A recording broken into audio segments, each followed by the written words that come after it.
Bem, pessoal, eu acho que o Antônio deixou bem claro, né, o trabalho que é de criação, né? A gente costumava, no início se falava muito de, vamos converter esse livro para o digital, né?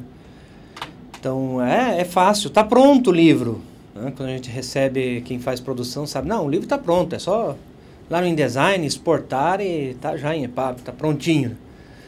E, como vocês estão vendo, tem um trabalho de design por trás muito grande.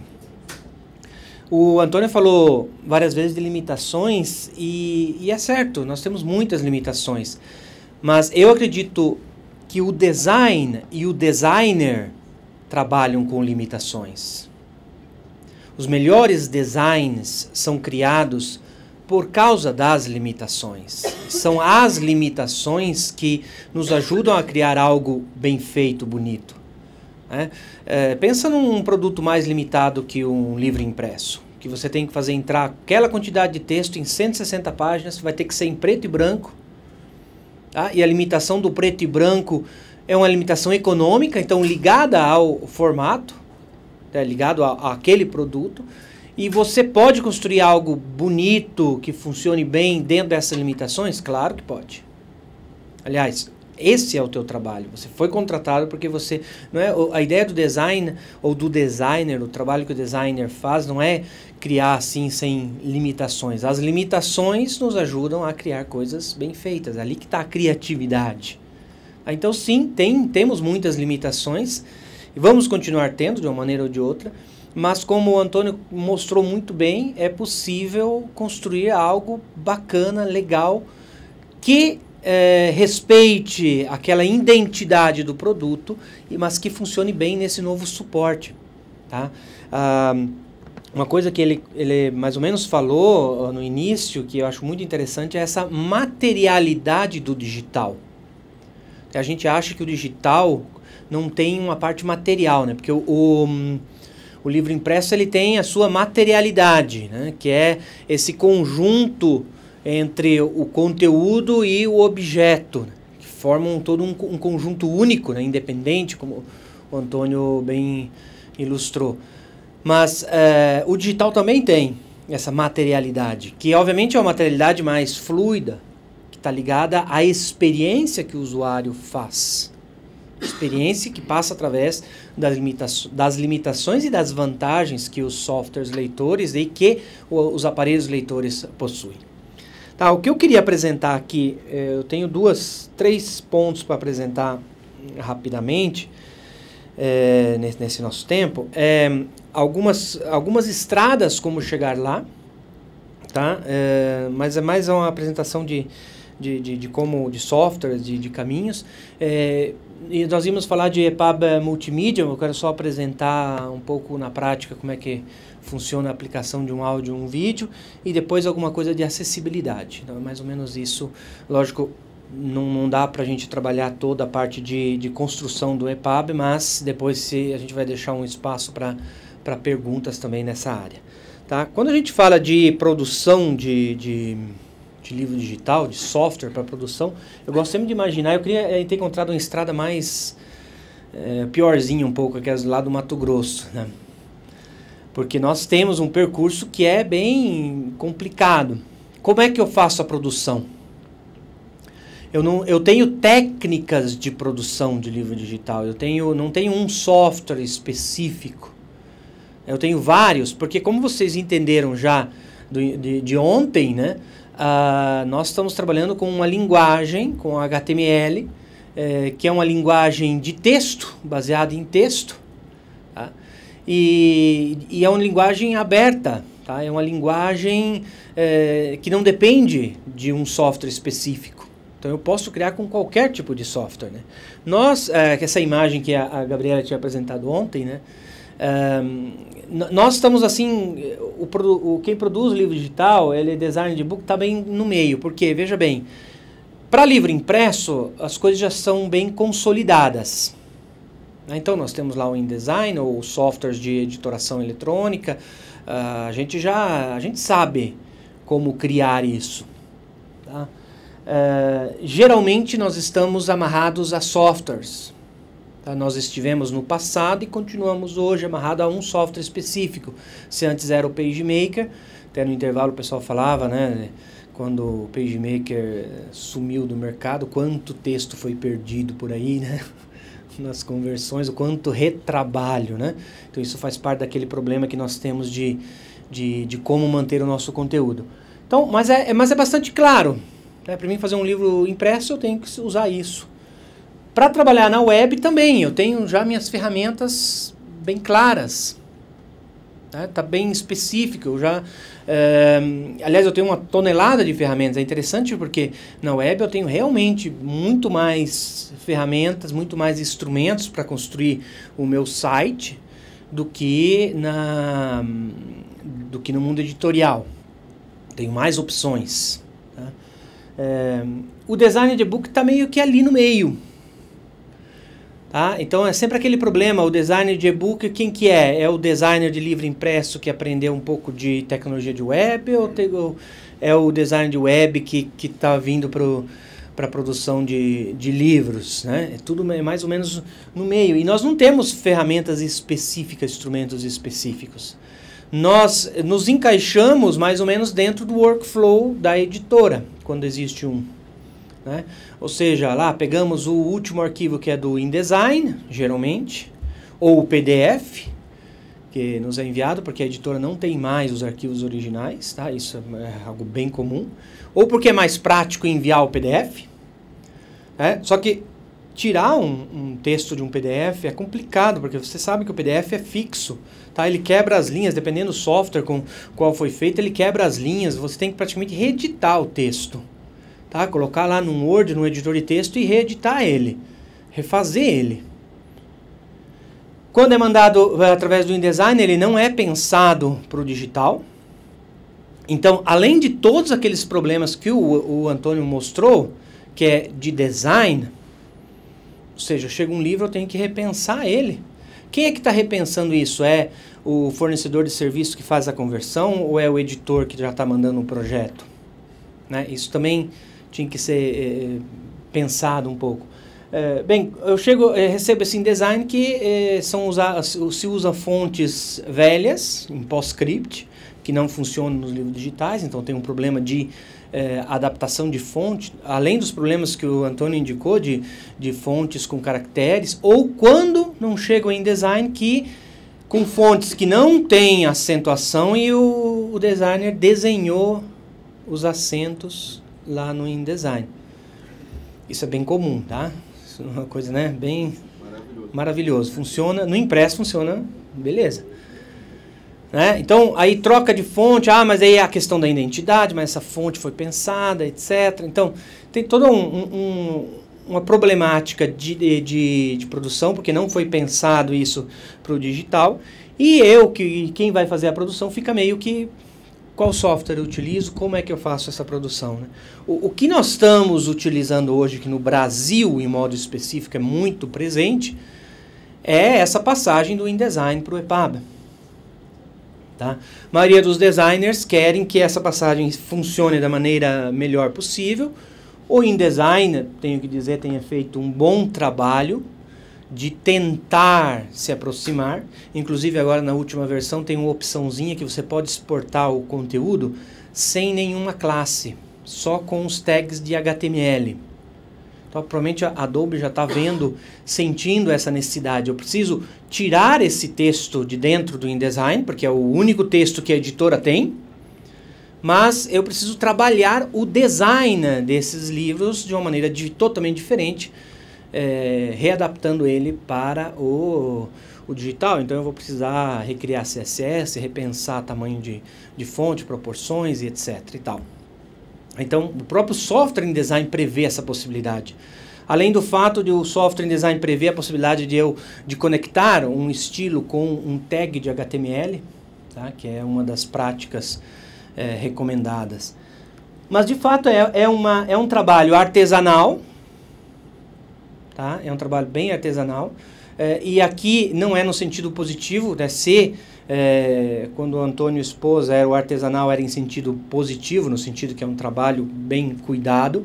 Aqui é mais no sentido negativo, ou seja, nós temos que ir lá manualmente criar uma série de elementos que nós não pensamos isso, que não foi pensado para o digital.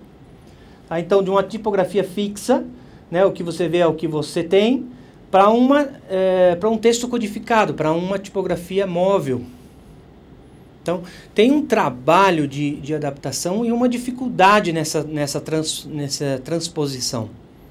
Tá? E atualmente a gente utiliza, é um dos métodos mais utilizados, tá? Ao menos pela maioria das editoras que fazem poucos livros. Se eu faço um livro de vez em quando pode funcionar, se eu faço muitos livros, isso dá muito trabalho. Tá? Eu gosto de apresentar sempre o Sigil como representante da vitória do software livre. O único editor de texto, vamos dizer assim, livre que nós temos por aí que funciona bem. Tá? O Sigil funciona. Tá? Funciona, ele tem várias coisas bacanas nele, que você consegue criar, várias automações dentro dele. Tá? Ele ainda é ele é um dos softwares, até acho interessante isso, porque a Adobe não criou ainda um editor de EPUB, ou outras empresas talvez não tenham interesse. Eu apresento aqui um livro da Unicamp, porque ele tem algum áudio e vídeo interessante, e da Senzala ao Palco também acho que diz respeito ao software livre, que às vezes é meio desprezado, mas eu acho que o Sigil aqui, ele representa essa vitória dessa comunidade que colabora, que consegue construir algo de eficiente. Okay? Geralmente o processo como eu dizia, é artesanal, porque o que você faz? Você exporta o InDesign. Tá? Aí o InDesign ele tem algumas limitações que são de codificação, ou seja, ele cria tags inúteis, tá? Lá o div, vocês conhecem o div, né? O quadradinho do InDesign, eu gosto de comparar com o quadradinho, você coloca qualquer coisa dentro. Mas, por exemplo, ele exporta fontes scriptadas, que funciona na Apple, mas não vai funcionar na Kobo. Aí se eu preciso distribuir para todos, eu preciso retirar essas fontes scriptadas. Então eu tenho que fazer uma edição desse arquivo. Então, tirei do InDesign, vou abrir no Sigil e vou fazer os ajustes. Ele coloca margens e informações de espaçamento em formato fixo, utilizando o pixel. Porque justamente ele não consegue calcular exatamente qual é a proporção que você precisa. Porque ele tenta automatizar tudo isso, tá? O teu design foi pensado assim, aí ele faz um cálculo lá em cima da largura da página, ele calcula qual é mais ou menos a proporção entre a foto, se a foto está na metade, ocupa metade da página, então ele calcula que a imagem no e-book vai ter 50% da página, e ele joga esses números para o teu e-book. Só que o resultado para livro só de texto pode funcionar bem, não é um problema. Mas se começa a ter imagem, tabela, outras coisas, já não funciona legal. Okay? Então, precisa ser feita uma reedição. Só que vocês estão entendendo que é um trabalho em cima de um outro trabalho? Quer dizer, você já teve que preparar no InDesign. Agora você vai ter que editar no Sigil ou com outros softwares, descompactar, utilizar um editor de texto, coisas desse tipo assim. Se torna um trabalho em cima de trabalho. Esse é o processo utilizado pela maioria de nós, tá? De quem faz produção de livro digital, é mais ou menos esse. Okay? Então, é muito artesanal ainda. Tá? O ideal seria nós termos um workflow profissional. Tem empresas, inclusive aqui, que já tem esses sistemas. Tá? No exterior é mais utilizado, que são workflows de produção baseados em cima de sistemas onde eu tenho o texto, um XML ou um HTML que seja, como centro, e depois eu saio para os vários formatos, inclusive para o InDesign. Eu vou citar um aqui que é um open source, tá? Eu chamo de Digital Publishing Software. É um software open source que vocês podem baixar na internet se vocês conseguirem instalar ele, porque a instalação é um pouco complexa, mas é o BookType, tá? O que faz esse software? Simplesmente você tem lá o teu sistema que é online, então no navegador, você entra dentro e você pode editar teu texto, tem um editor de texto online. Inclusive ele tem uma opção bacana que é importar um Word ou importar um EPUB já pronto. Ele pega o EPUB já pronto e coloca no sisteminha. Aí você pode trabalhar o texto, ele tem Ela tem uma parte colaborativa, você pode várias pessoas trabalhar no mesmo livro, fazer as edições, etc. Ele tem uma parte de templates, que são os CSS já pronto. Tá? E você pode editar, exportar ele para o formato EPUB 3, EPUB 2, MOB ou PDF para impressão. Aí você pode administrar. Então, é um software que centraliza o texto e depois te permite sair para vários outros formatos. Tem alguns softwares mais sofisticados que permitem até mesmo a integração com o InDesign. O bacana desse software, no Brasil não são muitas editoras, mas eu conheço o Grupo A que trabalha com um software parecido com esse, que o que acontece? Você faz as edições no InDesign, por exemplo, se você fizer no último momento, lá antes da impressão, uma mudança, ele consegue identificar essas mudanças e traz essas mudanças para o teu arquivo Word, que é fantástico, né? Porque geralmente o que acontece na editora é que você fez as mudanças antes de ir para a gráfica e aquelas mudanças, aqueles ajustes ficam lá no InDesign. E o teu arquivo Word já está defasado. A menos que tenha alguém que manualmente faça a revisão, porque não sei se tem. Tem softwares que integram. O InDesign é uma ferramenta fantástica.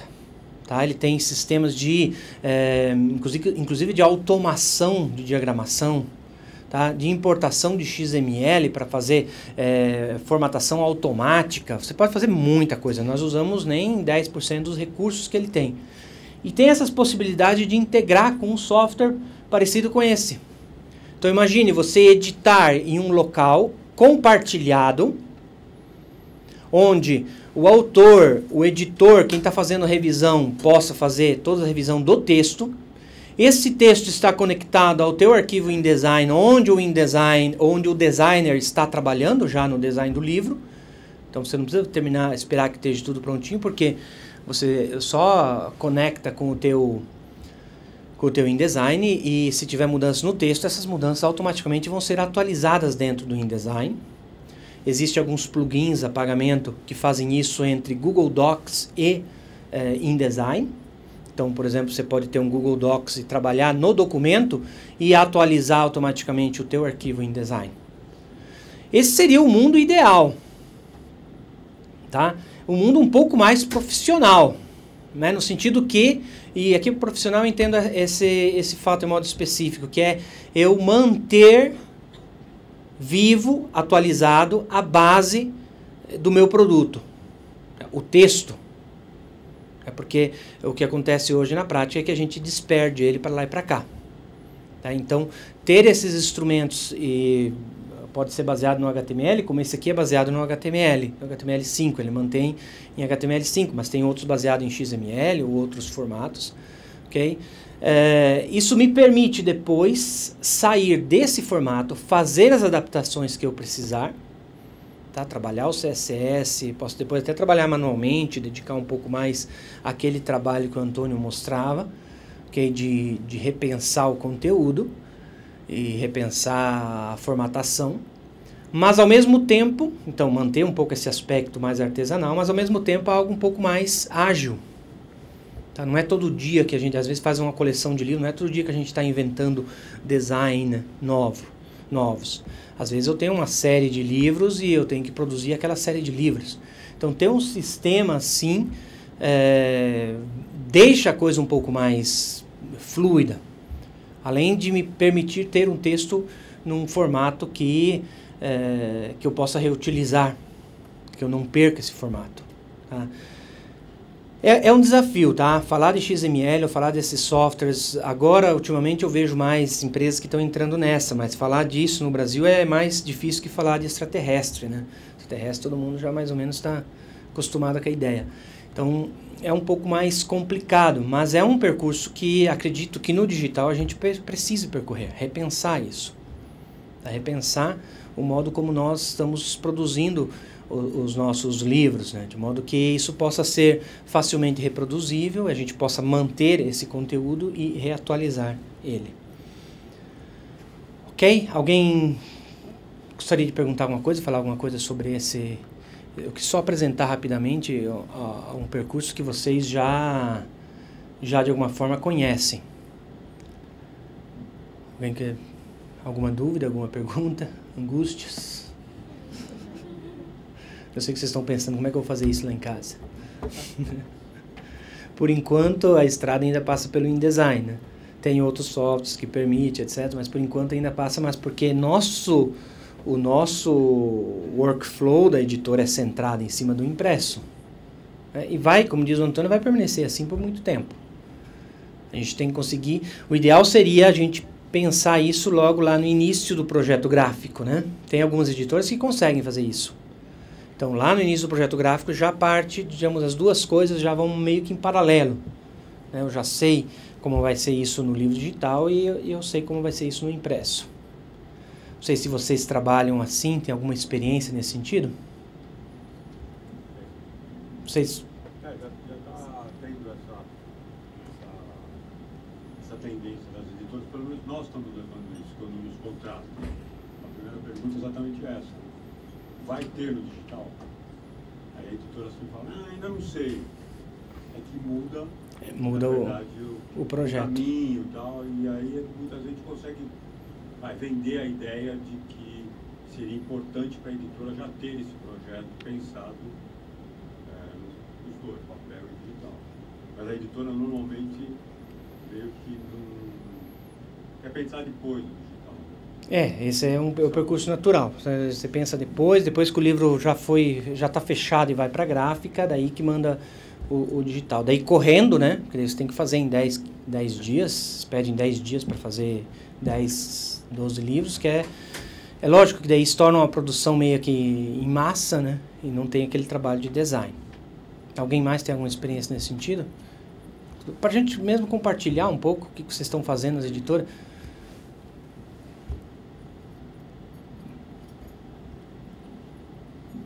A gente trabalha com didático, e o pessoal que estava, na verdade, assim, lá a questão foi o inverso.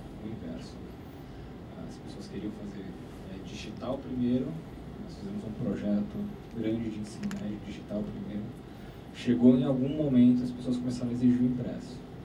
Né? E daí, o que a gente tinha pensado no começo, porque justamente a gente não queria quebrar esse paradigma, né? A gente queria falar assim, olha, o que é o mais fácil o seu publicador entender e fazer no começo para a gente não ter uma revolta, né? Porque senão a gente pode ter um levante no meio desse processo, as pessoas pegam as tochas e tal.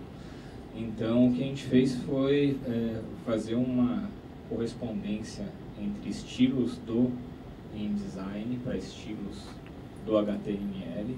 A gente teve que dizer muito não. Né? Mas por que eu não posso criar livremente?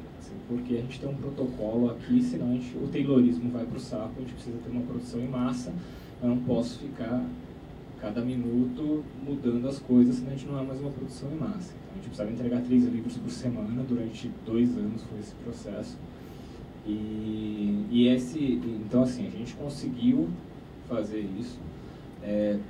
O processo de transformação da linguagem, mesmo isso que foi interessante. Mesmo processo de ter começado o digital e depois ir preparar o InDesign que a gente tinha preparado para o digital para o impresso, foi um processo penoso. As pessoas viam aquilo como uma coisa de outro mundo. A gente estava fazendo alguma coisa de coluna única para ocupar espaço, então, assim, mas eu não vou fazer um impresso de coluna única. Vou ter que refazer tudo, é melhor começar do zero, jogar tudo isso fora e fazer de novo. Então, e lá a gente começou a pensar nessa questão mesmo de, olha, vamos pensar em digital first, mas separa estilo de conteúdo, tem que se desprender desse paradigma de que estilo e conteúdo tem necessariamente que andar junto no primeiro momento, então você tem que separar estilo de conteúdo, e daí, na verdade, é aquilo que a Gabriela fala, assim, você dá a encarnação daquele conteúdo para os formatos na ponta. Que você quer. Né, que você quer na ponta. Então, acho que a principal questão agora, até quando a gente começou essa discussão ano passado, que eu trouxe o Reinaldo para cá, eu falei assim, Reinaldo, você tem que lembrar que a gente está numa discussão que é uma quebra de paradigma enorme, porque é um mundo em que as pessoas pensam design junto com conteúdo já do princípio. Eu vou colocar no texto, coloco, encaixo, coloco recuo e tal. A gente está indo para um outro mundo em que é um mundo fluido, então é muito complicado de mudar esse paradigma. Alguém... Então, que bom, eu acho que é interessante a gente trocar as experiências. A minha questão é nesse sentido, né? A experiência com a produção de livro didático, agora que você vê do MEC, eu acho que coloca mais uma dificuldade para ser pensada, né? Ou assim, a gente já sabe pelo que você falou, mais ou menos qual é a resposta. O trabalho manual de transposição do design do digital, né? Assim, mais brutal, muito pior do que o Antônio falou. Né? Porque assim, uma coleção de livros do PNLD é 4 ou 5 volumes, né, conforme o nível, né, da UF, qualquer coisa, na melhor das hipóteses, 3 volumes, ou o ensino médio. Mas são livros que são produzidos num ritmo muito intenso, e que já no primeiro volume, no primeiro volume já perde o processo de produção, já perde definições iniciais. Já explica assim, definições de projeto, mesmo de estilo, já são perdidos logo no início do processo. Né? Quando o projeto gráfico é feito, você tem uma amostra do capítulo e o projeto é feito com base nessa amostra. Enquanto isso, o autor está escrevendo o segundo capítulo, essa amostra vai ser modificada, dependendo do texto na edição final, né? E o livro, cada volume, vamos dizer, a descrição do programa se repete, cada volume é distribuído com um estudo diferente. E no meio, às vezes no meio do processo, vem um novo edital do MEC mudando. Então você perde completamente o controle do uso de estilos, as coisas, as emendas, quinta, sexta prova, vem com emendas feitas que, se você tem o tempo, ou num livro mais padronizado, por exemplo, até o próprio, é um livro bastante complexo, maquiagem, mas ainda é um processo centralizado. Aí o processo já está totalmente disperso, cada um vai fazer uma mudança que poderia estar no estilo, ser generalizado, cada um vai ser feito manualmente. Então você tem já um design muito quebrado, muito fora de padrão, e essa eu acho que é a situação real que vai ser vivida agora. Como é que vai ser essas coisas? E o MEC ainda pede normalmente prazos muito curtos para cada uma dessas etapas, né? Então é isso. Eu acho que tem empresa aqui, não sei se pode falar alguma coisa sobre produção de livros didáticos. Ele tem algumas empresas especializadas nessa área que acho que seria bacana. Bom, a gente tem, na verdade, 2 desafios básicos na produção. No meu caso em particular, o volume é muito grande. Só para vocês terem ideia, a gente produziu nos últimos 12 meses perto de 1 milhão de páginas didáticas. Então isso impõe que a gente tenha uma padronização absurda, uma linha de produção de fato, e a gente não parte nunca do InDesign, cada InDesign fechado tem uma história a contar. Então a gente sai do PDF e basicamente reestrutura toda a parte editorial, a gente começa a preparar novamente o livro, volta entre aspas como se fosse para um original, para um formato que a gente chama uma matriz interna, que é um XML na prática, e desse XML a gente começa a cuspir, entre aspas, aí os formatos, o EPUB 3, o EPUB 3 acessível, o EPUB 2, um IDML, se for para voltar para o design, por exemplo. Então a gente tem que fazer todo esse retrabalho com o texto. Isso aí acho que eu não vejo no curto prazo. Não tem como fugir. Isso que eu ia dizer para ele. 2 problemas. Um que é uma falta, às vezes, de padronização, que às vezes as editoras faltam isso, né? Porque os vários fornecedores, sim, pode ser vários fornecedores, mas seguindo o mesmo padrão. E outro que ele dizia que, por exemplo, esse software, a maioria de quem trabalha com produção de livros digitais, utiliza algo parecido com isso, que você precisa retornar atrás, tem que voltar para o original. Então, era o que eu estava falando, de nós como editores, os editores repensarem esse processo. Para que deixar que depois eu tenho que voltar atrás? Porque nós já não começamos nesse processo. E justamente eu compartilho também da ideia dele, não é algo para hoje, como diz o Antônio, pode ser que na nossa velhice, a gente vai ver um pouco isso, mas no exterior já acontece, tá? De ter editoras que centralizam. Então, sobretudo agora, começando com essas produções, o MEC tá pressionando para nós termos mais livros acessíveis, e como eu disse, isso é muito bom, porque agora os editores começam a perceber a necessidade, né? Inclusive para... Eu não sei se agora foi a Libre, qual foi a associação que assinou um contrato que você, por lei, você tem que dar os livros acessíveis, mesmo livros trade, livros normais, vamos dizer assim, de venda, não educacionais. Se alguém pedir, você tem que ter ele para fornecer. Então isso implica uma mudança nos nossos paradigmas de produção. Então é isso que, sobretudo, eu queria colocar nesse momento. Nós estamos dependendo simplesmente de uma ferramenta comercial, tá? Nós somos dependentes disso, mas se nós quisermos melhorar esse fluxo de produção, melhorar o fluxo de produção do impresso mesmo, nós precisamos fazer uns passos a mais aí, que são lentos, são demorados, que não é para hoje, vamos dizer assim, mas como editor a gente tem que começar a pensar um pouco isso, tá? Em sistemas. Então eu mostrei um ali que é open source, mas tem vários muito bons. Os indianos são bons em ter esse tipo de software. Geralmente eles fazem uma produção boa desse tipo de software que integra em InDesign. Não significa perder todo aquele trabalho artesanal de preparação do livro, mas significa ter o meu conteúdo lá pronto. Então, se eu vou mandar para fazer um livro acadêmico em vários formatos que for, ele está lá já naquele formato. Senão realmente acontece o que ele falou, o InDesign vira uma coisa que... Tanto que, justamente, ele diz é mais fácil eu tirar do PDF do que eu ficar seguindo os estilos que estão no InDesign. Né? Pra você ver o drama, né? Porque já tirar do PDF é um retrabalho. Então, quer dizer que dá menos trabalho lá do que tirar do InDesign. Alguém quer compartilhar mais alguma coisa nessa área de produção? A gente nos estudos tem uma experiência que você estava descrevendo, que era uma editora francesa que tinha o conteúdo de um dicionário num banco de dados. Né? Então, é isso que você está falando, quer dizer, tinha aquilo bruto e geravam vários produtos diferentes.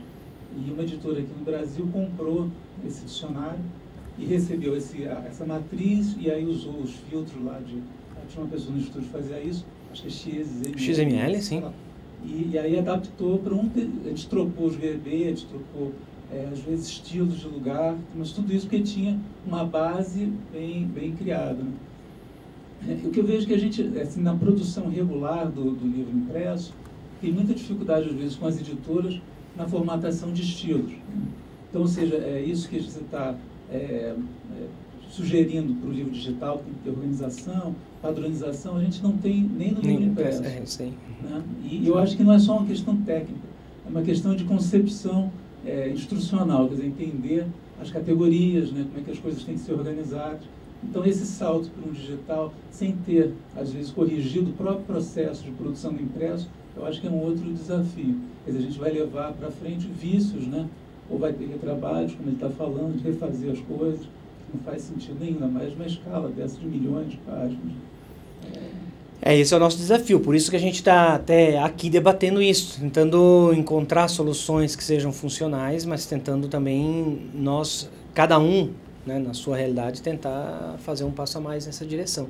Essa da ter um manual de produção e de padronização dos estilos, eu acho o básico, sabe? A gente precisa ter isso, de modo que... O Antônio queria dizer... Tem que levar em consideração, por exemplo, no caso dos didáticos, que essa correria do PNLD realmente atropela, onde o trabalho agora tem didática, então a gente lida com isso. Mas tem que levar em consideração que também as coisas são feitas muito à moda Brasil, né? Porque se você pegar, por exemplo, o site do formato acessível, ele não explica nada do que é o formato acessível e não passa nos testes de acessibilidade da web, sabe? Então, começa por aí, sabe? Então é muito complicado falar, é um processo, eu entendo, é um processo complicado. Eu acho que assim, com isso talvez a gente comece a usar o Code 3, eu penso mais em trade, book, porque assim, o que eu vi até hoje de livros feitos de acordo com esse PNLD são livros que eles passam passam em todas as diretrizes do governo, mas que são livros que, assim, são ilegíveis, sabe? Que não tem formatação alguma. Então, eu acho complicado. Eu acho que, assim, é um processo que realmente tem que ser totalmente repensado, mas que tem que ser problematizado também. Principalmente no caso do didático. Depois sobre a acessibilidade a gente vai falar um pouquinho isso ali depois, mas... Ok, vamos seguir um pouco em frente. Então, eu vejo isso aqui quase como uma parêntese, né? Porque a questão do EPUB Multimídia, o EPUB 3 no início ele ganhou fama, aliás já tem quase 7 anos que tem o EPUB 3. Estava olhando, eu falei, louco tudo isso. Nós ainda estamos aqui tentando implantar o EPUB 3. Eu conversava antes com o Reinaldo, eu falava, poxa, eu posso utilizar... Isso é um pouco desanimador nesse ponto de vista, né? Mas eu posso utilizar os mesmos slides que eu usava há 7 anos atrás, que é um pouco preocupante. Tá? É um pouco preocupante. Nós temos um percurso aí a ser feito ainda, e agora com o W3C chegando, eu acho que... e também com essa pressão que está sendo colocada para os livros acessíveis, eu acho que isso pode ajudar-nos a sair um pouco dessas discussões básicas, né? Então, o EPUB 3 se apresentou muito como uma solução multimídia. Agora nós vamos integrar, vamos ter áudio e vídeo, finalmente vai virar digital, coisa desse tipo, né? De fato, não foi algo que funcionou muito bem, não no Brasil, ao menos. Eu não sei depois se o pessoal da Bookwire vai poder dizer alguma coisa, mas eu estava olhando algumas coisas da Kobo, o pessoal estava expondo quais são os livros multimídia, mas o percentual é muito pouco. Não só são poucos livros produzidos, mas são poucos livros vendidos, né? Porque depois dá na mesma coisa, no sentido que se vende pouco, você produz pouco. Então, não tem um interesse por parte de uma empresa que vende livros de tentar, vamos melhorar o meu sistema para suportar melhor vídeo, áudio, etc. Porque é insignificante o retorno econômico que isso pode dar e os custos para fazer isso é grande. Então, eu digo assim que o EPUB Multimídia não funcionou muito bem como deveria funcionar. Outro problema que surgiu com o EPUB Multimídia é o fato que eu quero embarcar agora todos os meus vídeos, ou colocar vídeos a caso. A caso significa o seguinte, eu estou vendendo um produto e eu coloco um vídeo que está no YouTube gratuito. Qual que é a experiência do usuário que eu vou ter? Se eu quiser ver aquele vídeo, eu vou lá no YouTube que está grátis. E eu estou colocando isso dentro de um livro e colocando como se fosse um diferencial.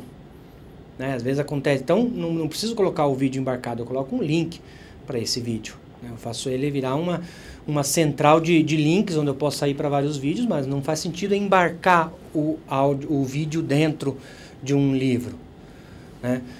Então, esse foi um dos primeiros problemas do EPUB 3, que foi utilizado para o marketing, do EPUB 3, no sentido que agora nós vamos poder colocar áudio e vídeo, o JavaScript, aí você coloca um JavaScript, chega nas lojas, aplica um DRM, não funciona mais, mas ainda é algo que pode ser utilizado com uma certa sabedoria. Deixa eu apresentar um livro aqui da Unicamp, que eu acho legal, é um exemplo desse bom uso de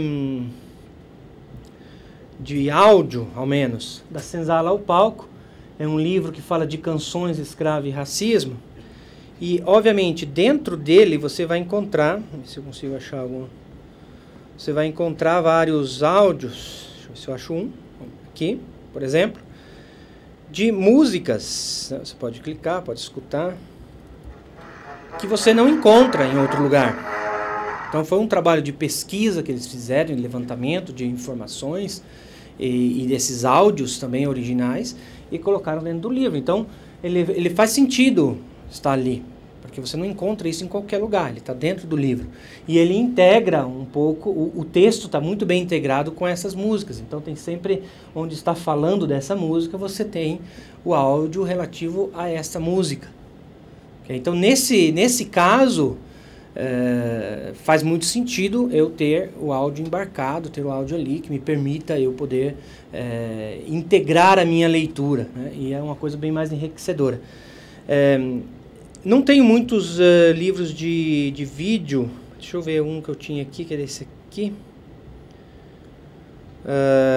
Esse aqui também com vídeo, só que já o vídeo é um livro mais poético, não faz já muito sentido, porque o vídeo ele também está no YouTube. Tá certo que aqui ele tem ele está conectado ao texto e faz um certo sentido em relação ao texto, mas eu fico sempre um pouco perplexo com isso, porque afinal de contas eu estou vendendo ele e cobrando a mais porque ele tem vídeo, né? E o vídeo é simplesmente um vídeo do YouTube. Enfim, são algumas questões relativas ao funcionamento disso. De fato, nós temos bem poucos livros que trabalhem bem essa questão de áudio e vídeo. Nos Estados Unidos foi criada uma coleção acho que a Companhia das Letras tentou fazer também os e-books vitaminados, né? Não sei se ela... Não, pode falar. Eu acho que Desculpa, a gente vai parar a palestrinha já. Eu acho que, por exemplo, no caso do YouTube, pode ter uma importância como fallback. E você não ter como ler no software, e aí você tem um link para acessar no YouTube. Não sei se é o caso desse título que eu não conheço. Acho que em alguns casos pode ser isso. Pode ser, mas eu vou mostrar agora a questão do fallback. A questão é que, por exemplo, no Brasil, acho que a Companhia das Letras tentou fazer alguma coisa dos e-books vitaminados. Nos Estados Unidos foi feita algumas coisas desse tipo de enhanced book, né, com alguns vídeos, algumas coisas a mais, só que não foi algo que pegou muito bem. Pois o Bookeye pode falar se é uma coisa que vende, mas não foi algo que funcionou muito. Eu vou mostrar em todo caso aqui, simplesmente alguma coisa rápida sobre o vídeo. O vídeo você pode ter o vídeo ele em modo embarcado, pode ter também como link, ou outra possibilidade que eu nem coloquei aqui, mas que é aquela de ter em forma de streaming o vídeo. Ou seja, você tem um link para ele, mas ele não está fisicamente no arquivo, porque quando você embarca um vídeo em um arquivo EPUB, ele aumenta o peso. Vocês lembram que o EPUB é um pacote? Aí eu estou colocando o arquivo ali, isso aumenta o peso de modo desproporcional, né? Fica muito pesado os arquivos. Tá? E isso pode ter problemas de leitura no software, dependendo dos aparelhos de leitura, isso vai deixar tudo muito mais lento. Mas colocar um vídeo dentro de um EPUB é muito simples. Eu só passei aqui um formato, que é o formato mais utilizado, o MP4 com o codec H264, tá? Que funciona mais ou menos em todos os aparelhos. Colocar um vídeo, tá? É muito simples. Eu passei aqui um pouco de código, né? Porque a gente não teve nenhum código hoje, vamos colocar alguma coisa, tá? É muito simples, é como inserir praticamente uma imagem. Tá? Então, porque o tag do HTML já me permite colocar o vídeo. Tá? Aqui eu coloquei um div class box video que serve para a gente centralizar um pouco. O vídeo ele tem algumas características, né? Por exemplo, esse do pôster.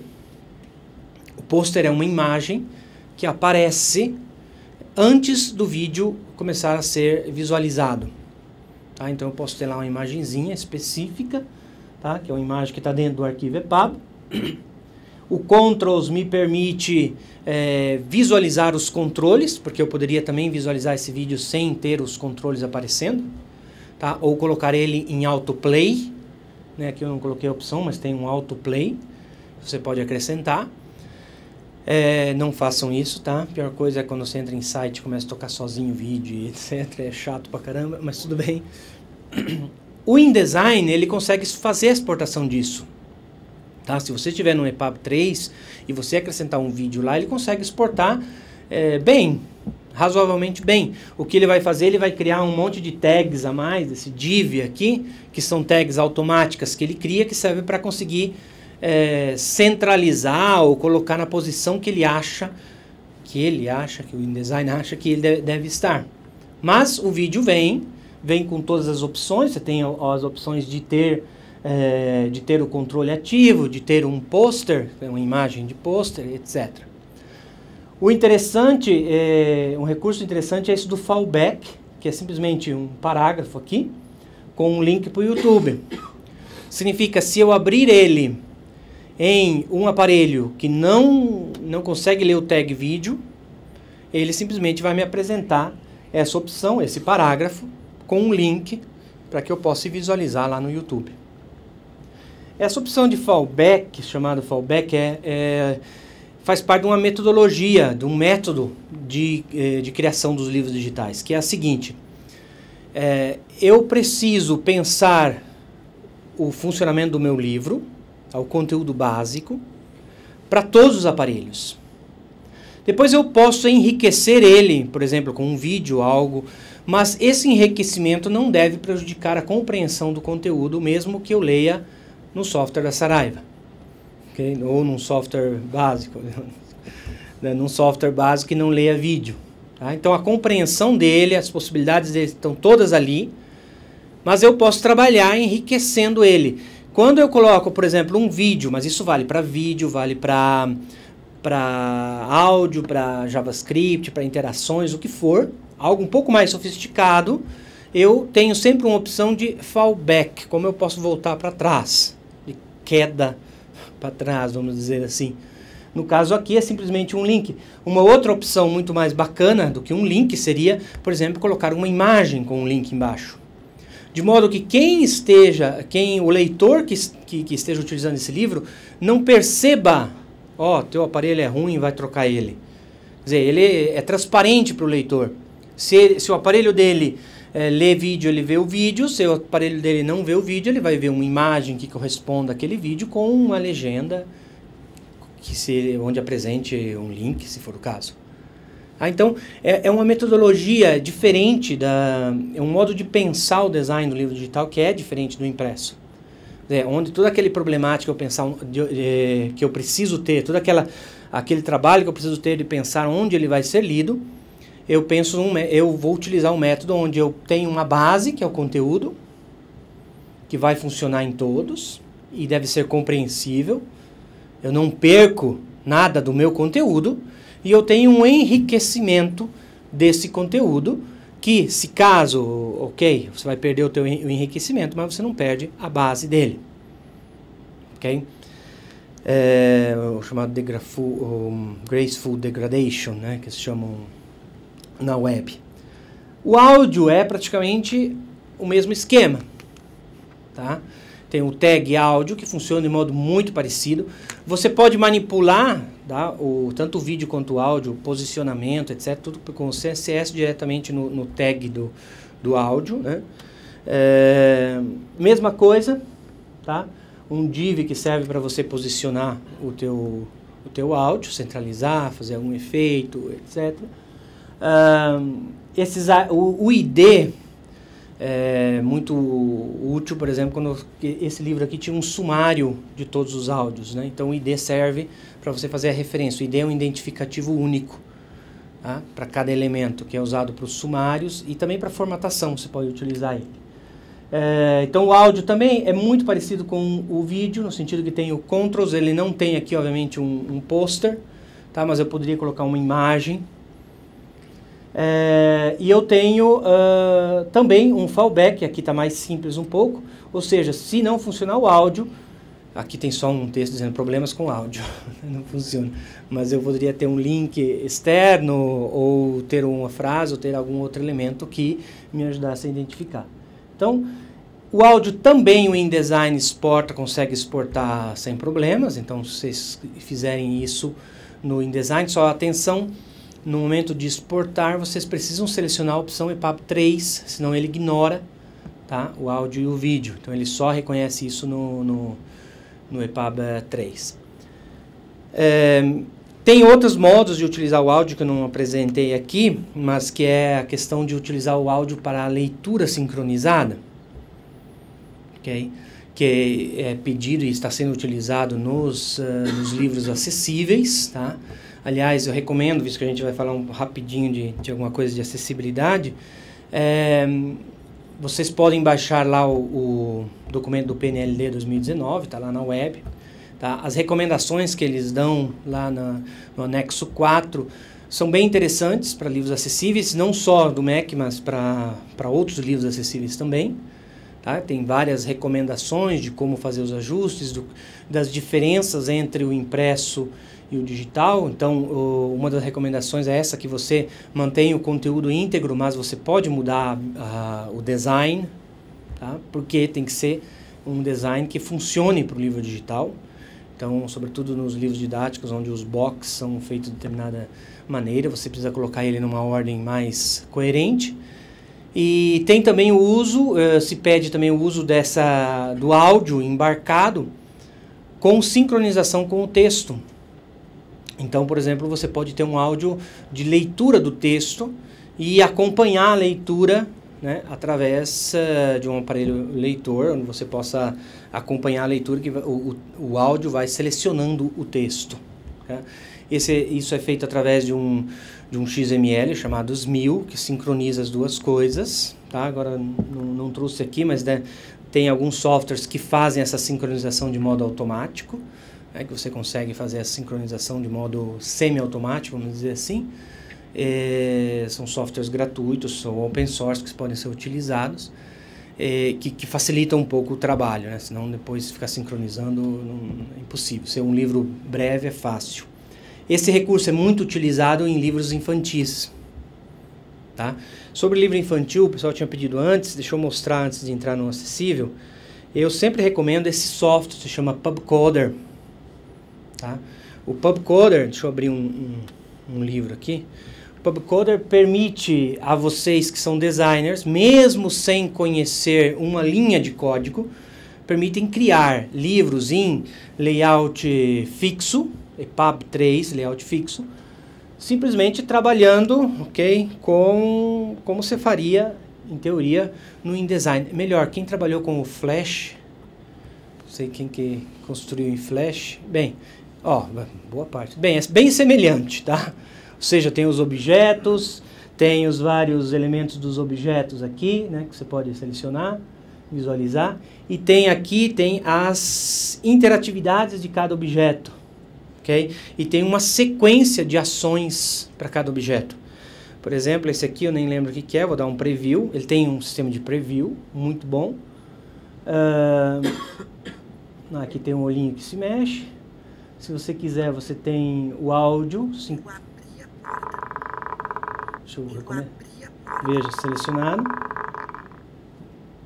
E daí tem as animações do livro. Tudo isso é feito sem código. Tá? Então, aqui vocês olhando a sequência aqui, muito simples. Espere 5 segundos. Mostre o objeto da imagem 3, que é esse aqui. Okay? Depois que e mostrem também a imagem 4, que é outra que está por baixo, que são os olhinhos que se mexem. Tá? Depois espere 2 segundos e daí tire o resto. Okay? Então, é sequência simplesmente de animações. Então, mesmo para quem não tem experiência com código, JavaScript, porque é todo baseado em JavaScript, é um software que permite você criar livros em layout fixo. Tá? Ele nasceu pensado para livros infantis. Então, você pode também utilizar para fazer livros de receita ou não sei o que, mas com aquelas limitações que a gente sabe, né? com atenção. Tá? Então, ele tem toda uma gestão do conteúdo muito facilitada. Tem um recurso muito bacana que veja aqui, eu posso criar um EPUB 3, mas eu posso exportar num formato que eles criaram, chamado XPub, visto que nós tínhamos pouco formato, mais um. Então, o XPub é, na realidade, um pacote que você pode exportar e ele utiliza um software leitor dele, do PubCoder, e você pode visualizar lá no teu celular. Tá? Ele foi pensado, sobretudo, para fazer os testes, né? Eu tenho que mandar para uma pessoa fazer o teste, eu vou mandar um arquivo EPUB, eu mando esse XPub. Você pode, inclusive, exportar para Android e para iOS, fazer aplicativos. Tá? Então, ele é um EPUB 3, ele utiliza todo HTML, CSS, JavaScript. Tá? Você cria toda essa interação, você pode exportar para EPUB 3 e funciona muito bem na Apple ou em outras lojas, outros sistemas leitores.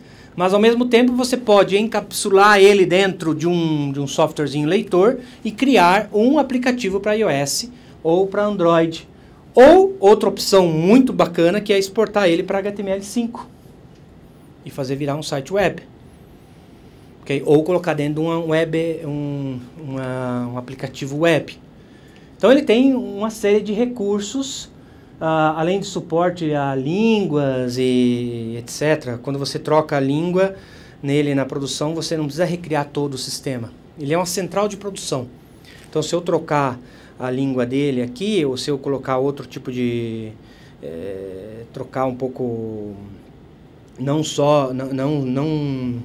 trocar só a língua que eu estou usando, por exemplo, em inglês. Deixa eu ver, está aqui em cima, aqui, ó. Se eu editar o projeto e criar um outro projeto em inglês, vamos colocar em albanês aqui que está mais fácil. Tá? Ó, ele fez a passagem para o albanês e eu posso escrever o que eu quiser aqui, tá? Trocar o meu texto, mas o meu texto em português, obviamente, ele não se perdeu, ele está lá. Então eu posso alternar. Então eu não precisei refazer todas as animações, não preciso, para trocar a língua, muito simples.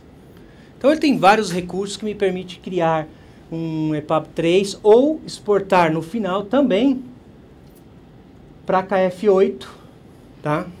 Que é pro software da Amazon. Só que atenção, quando você faz isso aqui, automaticamente ele elimina todas as animações, todas as interatividades. Então, porque não vai funcionar lá. Enfim, fica uma sugestão que eu queria passar. O pessoal tinha pedido antes sobre o software. E eu falei, deixa eu passar esse aqui que é interessante para quem faz produção de livros infantis e infantis interativos.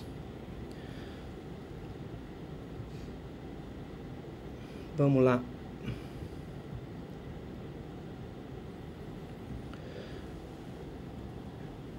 Sobre acessibilidade, eu acho que já foi falado também ontem, né, sobre isso, acessibilidade na web.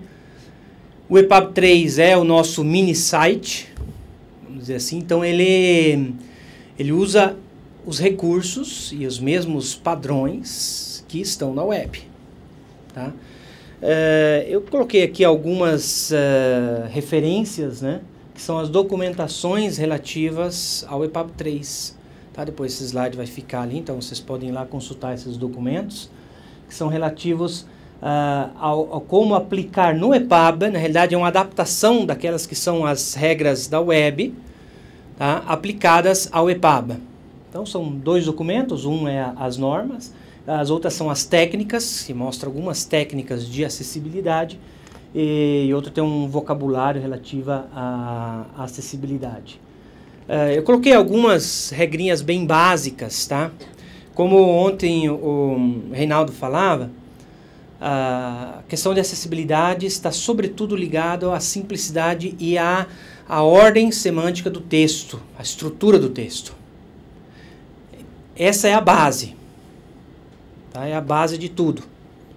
Então, sem isso, vocês não vão ter um livro acessível. Então, se lá o meu arquivo InDesign que está cheio de spam ou de quebras estranhas, os softwares leitores, sobretudo o screen reader, vai encontrar dificuldade de leitura. Então, a primeira regra básica é a ordem hierárquica, tá, e semântica. Então, o respeito desse H1, H2, H3. Geralmente, o que eu vejo muitas vezes nos arquivos criados por aí, é que nós usamos os tags H1, H2, H3 para fazer a estilização dos títulos. Tá? O H4 está de uma maneira, então eu vou colocar ele aqui porque eu quero que fique do mesmo estilo, mesma visualização. Tá? Esses tags não são para controle visível dos títulos simplesmente, mas é para o controle estrutural deles. Tá? O controle visível você vai fazer com o CSS, aplicando uma classe se for necessário, porque eu vou ter dois H4 com visualização levemente diferente, beleza? Você vai usar o CSS para fazer isso, aplicar uma classe fulano de tal, e vai aplicar a diferença. Apesar de que esse 2H4, 2 peso 4, em teoria deveriam ser visualizados também iguais. Mas esse é um critério fundamental. Outra coisa, uma página HTML começa sempre com um H1. Tá? O primeiro título é o H1, mesmo que no livro ele não seja o H1. Pense bem, os livros começam com partes, né? Então, o peso maior está na parte, depois começam os capítulos. Tá? Mas a minha página HTML tem que começar com o H1. H1 é o primeiro da estrutura. Tá? Não dá para começar com o H2. Isso é um erro que a gente vê seguido que acontece. Então, respeitar essa ordem semântica e hierárquica é o primeiro passo. Se vocês fizerem isso, eu digo que 50% ou mais do teu livro acessível já está já tá pronto para virar já está acessível, enfim. Okay? Uma segunda ideia, que está ligada sempre à primeira, é essa separação clara entre conteúdo e apresentação. Tá? Não usar tabela para formatar o texto. Às vezes a gente faz isso, eu já fiz isso na minha vida, tá? Me arrependo, mas enfim, já fiz. Quem não fez em HTML, né? Na página web. Ok, tabela é para tabela, e se puder evitar, como as ideias que o Antônio até deu antes, se puder evitar a tabela, melhor ainda. Tá? Mas só para aquilo, não para formatação. Porque a gente vê, às vezes, você quer manter o texto lá na posiçãozinha lá, então você coloca uma tabela, não, fica bonito visualmente, mas acessivelmente vai dar problema. Além do fato que tabela não sempre quebra direito, enfim, tem uma série de coisas em telas pequenas. Então, evitar, não usar texto em imagem. É outra coisa que a gente faz, né, eu ainda de vez em quando cometo esse pecado, mas enfim, esse erro, porque às vezes o texto, o editor quer aquele texto, esse texto não tem essa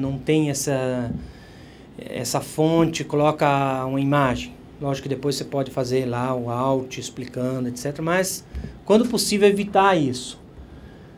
Usar de modo correto as classes e o CSS, tá? Fazer essa distinção bem clara entre... Você não pode usar um elemento só para ter uma visualização. Você tem que manter o significado desse elemento. Então, é o exemplo que eu usei do H1, H2, mas sempre, às vezes, um excesso de div, um excesso de spam. Tá? Aquela questão no CSS, usar classes que sejam claras, né? Que você consiga depois compreender. Você coloca lá o texto em vermelho, texto vermelho. Né? Depois o editor muda para verde, você já se perde no texto. Né? Então, colocar os significados. O significado do texto deve ser o mesmo com ou sem CSS. Que tem um erro ali, né? Ou seja, se alguém tirar o CSS ou o software não conseguir ler o CSS, você tem que compreender a estrutura, tá? Tem que ser, porque a estrutura e o significado do texto tem que estar claro, mesmo sem CSS. Porque é isso que o screen reader vai fazer. Ele vai ler o texto. Não vai ler o CSS, a apresentação visível. Veja, são coisas bem básicas, mas que nós muitas vezes não fazemos por vários motivos, ou porque viemos do InDesign e fizemos lá, ou porque não conhecemos a fundo o código. Criar um sistema de navegação completo, tá? Então o uso do Nave, inclusive no decreto do PNL dele diz que é possível, aliás, recomendável que num livro didático, por exemplo, o sumário seja até maior do que no livro impresso. Eu posso ter mais coisas no sumário, no livro digital. Então, ali se trata de utilizar isso bem. Uso dos tags, sections e aside, que podem ajudar um pouco a classificar melhor o teu conteúdo. Não usar tabelas como imagem, isso também é um pecado que de vez em quando a gente comete, né? A gente faz, né? Porque mexer com tabela é complicado, pelo amor de Deus. Tá arrumando lá, então tá bom. Eu me sinto. Esse é um problema, né? Porque a tabela realmente, quando tem mais de 4 colunas, dá problema. Tá? 4 colunas ainda se salva. Tá? Passou de 4 colunas, ela quebra, não fica legal, fica cortando texto.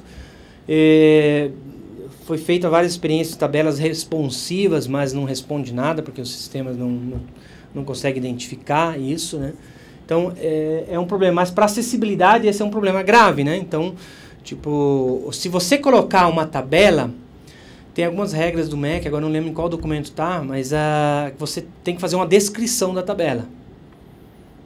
Tá? Aliás, às vezes a descrição até lê melhor do que a tabela em si mesma, né? Porque na leitura da tabela você tem que colocar aquela repetição, sobretudo do cabeçalho, né? Tem que repetir as informações para ser claro, senão você se perde. Okay? Então, colocar uma descrição da tabela, quando utilizar como imagem. usar o tag out das imagens, né, que a gente já viu isso desde ontem, né, uma coisa básica. Eu acho que vocês já sabem, né, mas no InDesign vocês podem usar isso no InDesign, né? Vocês já viram isso no InDesign, esse recurso? Sim ou não? Ninguém viu esse recurso do tag out no InDesign? Quem não viu? Quem não sabe?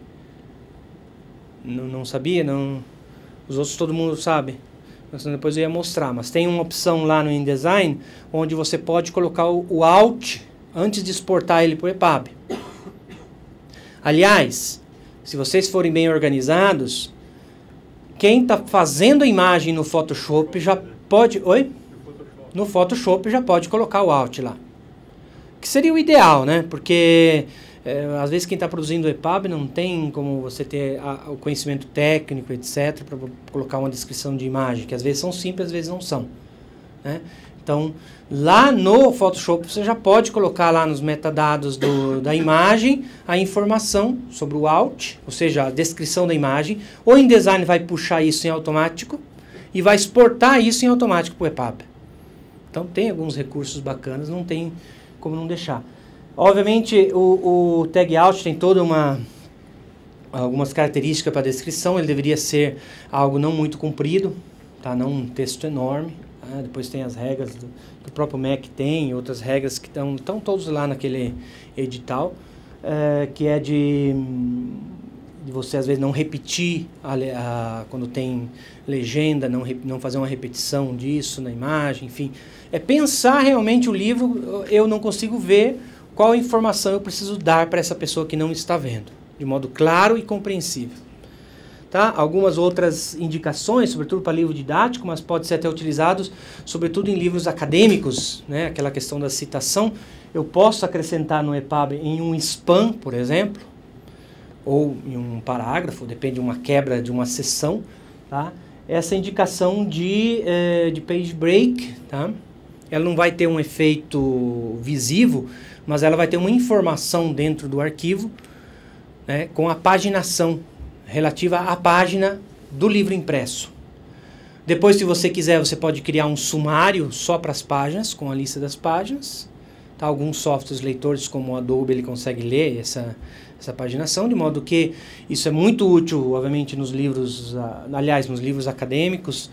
Para o Mac é obrigatório, na realidade, né? Porque daí você clica, se numa sala de aula, está na página tal, o aluno clica lá naquela página e vai naquela região, né, daquela página, tá? Mas pode ser uma coisa bacana também para livros acadêmicos, né? Porque você mantém a referência respeito ao impresso, tá? Enquanto nós tivermos essa ligação. A questão da definição da língua, para acessibilidade é importante em cada HTML ter essa definição bem clara. Tá? Em cada HTML, geralmente a gente não coloca ou deixa só a definição lá nos metadados, mas para acessibilidade é fundamental para cada página HTML declarar lá já no body, lá no início, a língua da página, mesmo que seja repetida em cada página.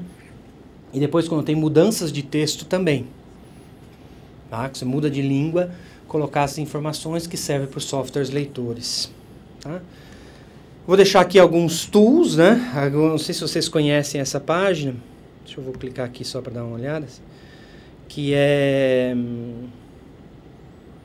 uma lista de compatibilidade com softwares, tá? Com os sistemas leitores. E, por exemplo, aqui de acessibilidade, você tem uma série de softwares, uma lista de funcionalidades, ok? Que por exemplo... Opa, eu voltei atrás. Por exemplo, aqui o Adobe Digital Edition, versão para o Windows, ó, o que ele suporta como leitor, né? Foi testado aqui nesse JAWS, que é um leitor, um screen reader, né? E as funcionalidades que ele tem, okay? As funcionalidades básicas para leitura em alta voz, alguns testes eles não foram testados, ok? Alguns softwares ainda não foram testados, mas aqui você tem todos os softwares e a compatibilidade deles com o screen reader, que são esses leitores de tela. Por exemplo, aqui tem o VoiceOver, e aqui tem uma série de softwares aqui, leitores, olha, uma tonelada de software, alguns a gente nem conhece. O Readium, por exemplo, que é compatível com alguns softwares leitores, ok?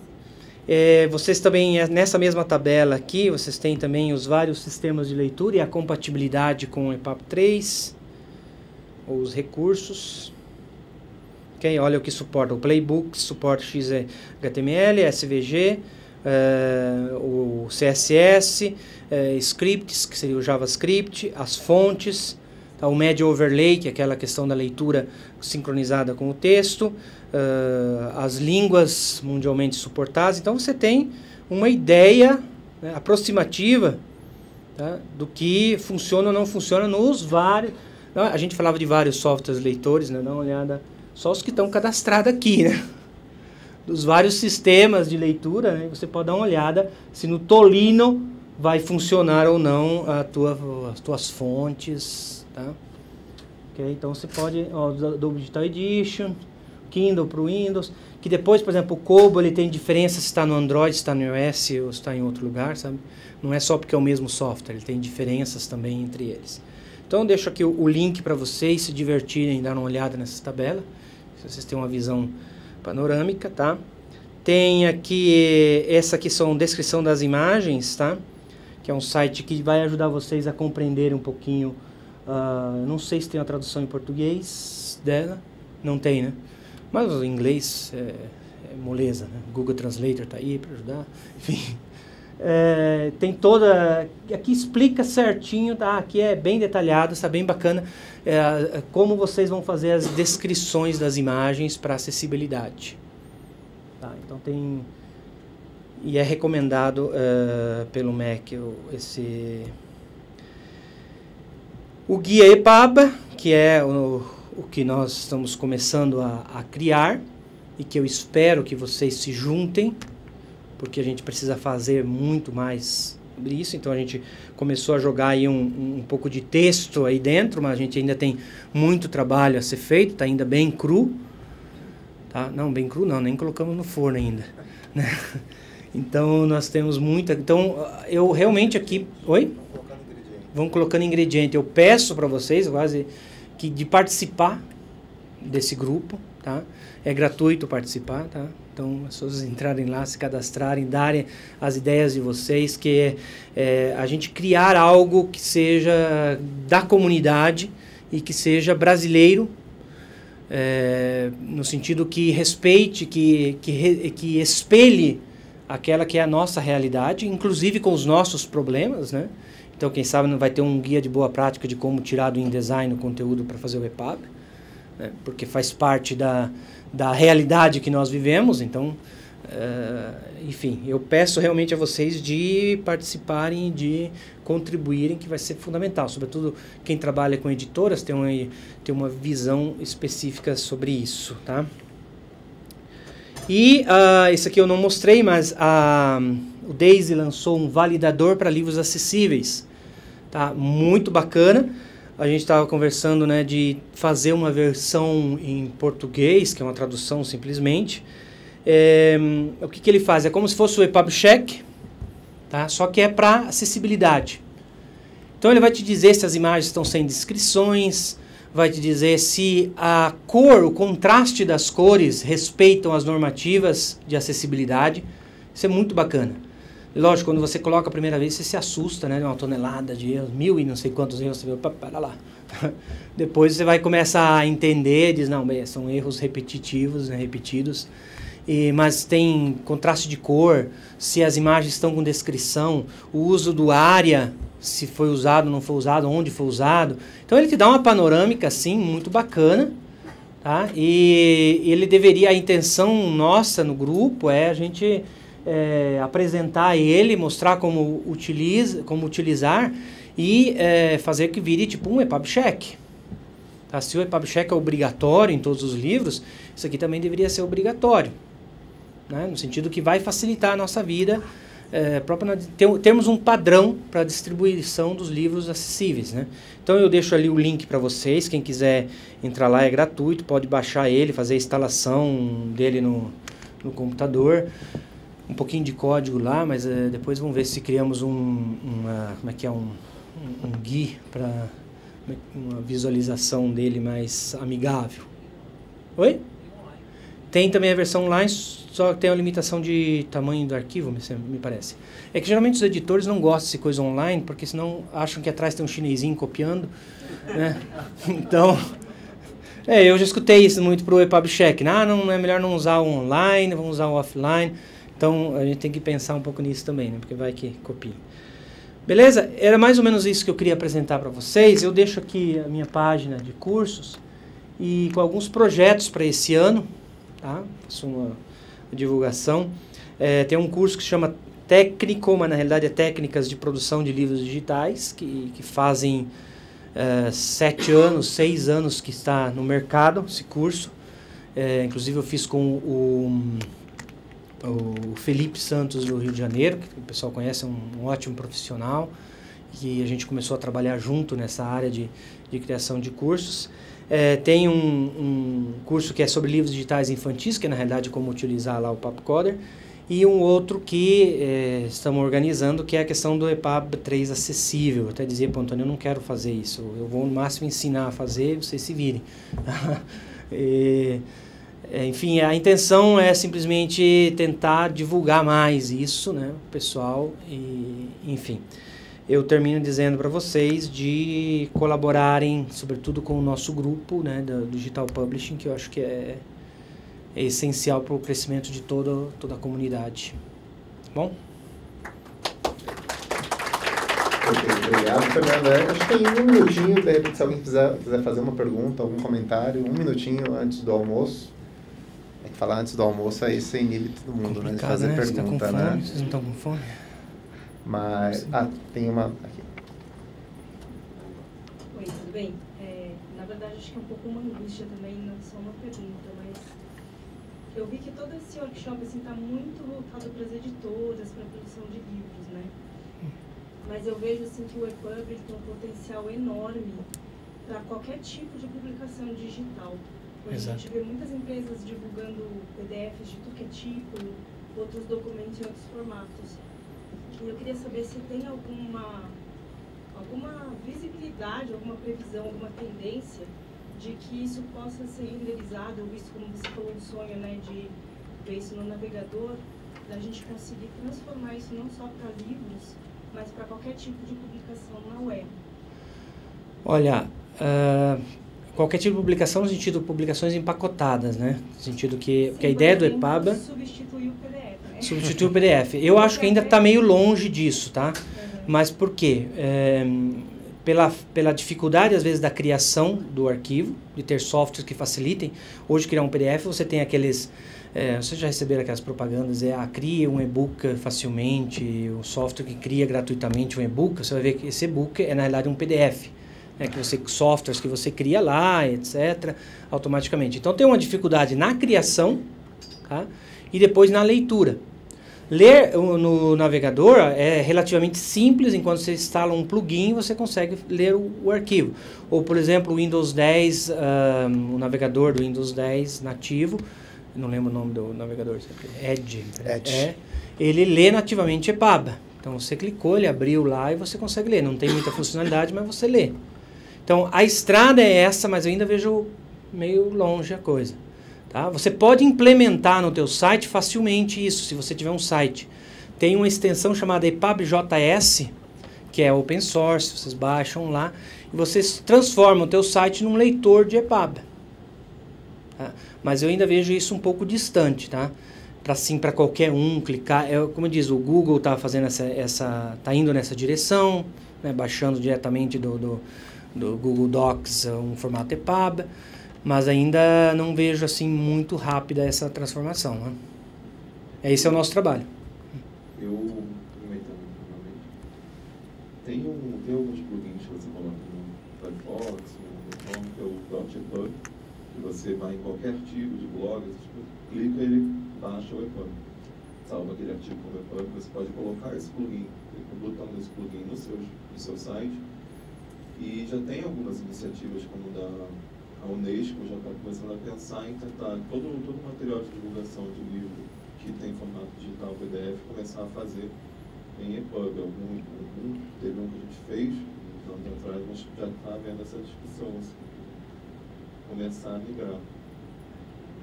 Tem também outra iniciativa dentro do grupo internacional do EPAB, que é de fazer com que o EPAB se torne uma norma ISO. Isso vai facilitar bastante. Tá? Ainda tem um percurso a ser feito nesse sentido, mas a estrada é essa. Bom, então a gente vai fazer uma pausa agora de 1h30, então é 1h da tarde agora, a gente volta às 2h30 então para continuar o workshop. Só deixando o recado aqui que ele sempre me deixa antes do almoço, Rei, avisa que quem for embora tem que devolver o crachá e o cordão à recepção do evento. E não pode deixar as bolsas na sala.